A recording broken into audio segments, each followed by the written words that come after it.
सरकार बनते ही मोदी संभालेंगे देश, शाह संभालेंगे विरोधी, क्यों रोने वाले हैं कई नेता। कर्नाटक में क्या शाह ने किसी नेता को फोन किया था? क्या इशारा था कि भूकंप आया? इधर दिल्ली में शपथ लेंगे पीएम मोदी, उधर कर्नाटक में भी बीजेपी नेता लेगा सीएम की शपथ। तमिलनाडु में पीएम मोदी मौन पर बैठे ही थे कि बगल के राज्य कर्नाटक में सियासी भूचाल आ गया। तो क्या मौन करने से पहले मोदी ने कुछ ऐसा किया था जिसका परिणाम बड़ा होने वाला है? कहते हैं कि अमित शाह कभी छुट्टी नहीं लेती। जैसे इलेक्शन में प्रचार खत्म हुआ, वैसे ही शाह कर्नाटक के प्लान ए पे काम करने लगे। कर्नाटक में लोकसभा की कुल 28 सीटें हैं। पिछली बार बीजेपी को 25 सीटें मिली थी। इस बार अनुमान है कि बीजेपी पिछला वाला ही रिकॉर्ड कायम रखेगी। लेकिन ऐसा क्या होगा कि राज्य की सरकार गिरने वाली है या हिल जाएगी? कुछ महीने पहले कर्नाटक की जीत के बाद दावा किया गया कि राहुल अब मोदी को हरा देंगे। समर्थक ये कहते हैं, दावा करते हैं, तभी 3 राज्यों में राहुल गांधी और कांग्रेस की करारी हार हुई।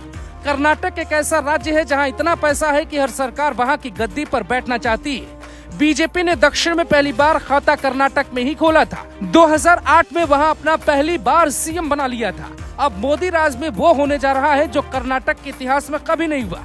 कर्नाटक में फिलहाल सरकार है कांग्रेस की और सीएम है सिद्धरमैया। वहाँ डिप्टी सीएम है डीके शिवकुमार। ये वही शिवकुमार है जिन्हें कहा जाता है कि इनकी मेहनत से ही कांग्रेस को जीत मिली।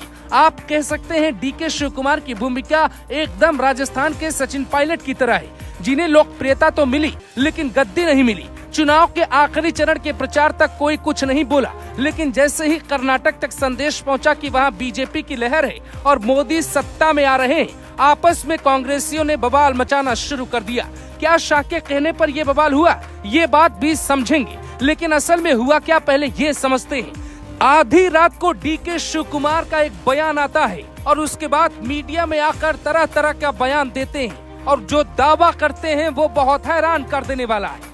डीके शिवकुमार कहते हैं, कुछ राजनीतिक विरोधी शत्रुहंसा भैरव यज्ञ कर रहे हैं। इस यज्ञ का उद्देश्य उन्हें और मुख्यमंत्री सिद्धरमैया को राजनीतिक रूप से नष्ट करना है। उन्होंने कहा कि ये अनुष्ठान केरल के राजेश्वरी मंदिर में किया जा रहा है। उन्होंने अघोरियों, तांत्रिकों और बलि दिए जाने का भी जिक्र किया। ये पूछे जाने पर कि क्या ये अनुष्ठान बीजेपी या जेडीएस के इशारे पर किया जा रहा है, तो वो मुस्कुराते हुए कहते हैं, मैं केवल इतना कह सकता हूँ कि मैं उन लोगों के बारे में जानता हूँ जो इस अनुष्ठान को करवा रहे हैं और कर रहे हैं। तो कर्नाटक का कौन सा नेता है जो केरल में बैठकर यज्ञ कर रहा है? क्या कहानी? तमिलनाडु में पीएम मोदी का मौन, केरल में यज्ञ और कर्नाटक में खेल।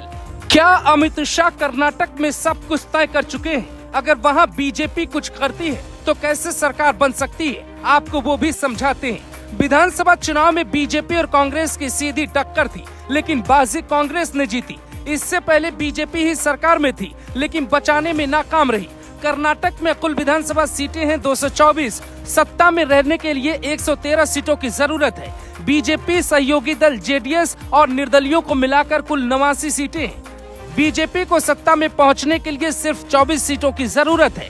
इसीलिए डीके शिवकुमार के बयान में दम लगता है। सवाल उठता है कि कर्नाटक में ऐसा क्या है कि बीजेपी बीच चुनाव में कूद गई? ये भी समझना बेहद जरूरी है। लोकसभा की जीत के बाद कर्नाटक की कुर्सी ही क्यों हिलेगी? इसके पीछे का तर्क क्या है? कर्नाटक में बीजेपी की खास दिलचस्पी होती है। कहा जाता है कि धन संपदा वाला राज्य है जो बीजेपी को किसी हाल में ही चाहिए। इसके पीछे दूसरा तर्क ये भी है कि अगर कर्नाटक पे पकड़ रही तो दक्षिण पर बनी रहेगी। जैसे यूपी को दिल्ली का रास्ता कहा जाता है, वैसे ही कर्नाटक को दक्षिण का द्वार कहते हैं। तो साफ है कि मोदी इधर शपथ ले रहे होंगे, उधर कर्नाटक में बीजेपी का कोई सीएम भी शपथ लेने की तैयारी कर रहा होगा। या आप कह सकते हैं कि बीजेपी लोकसभा में जीत रही। इसका एग्जिट पोल भी डीके शिवकुमार ने अपने बयान से बता दिया है। डीके शिवकुमार राहुल गांधी के खास हैं। उन्हें पता है अगर सत्ता नहीं रहती है तो फिर वो सिंधिया की तरह राहुल का साथ छोड़कर बीजेपी की तरफ भी जा सकते हैं।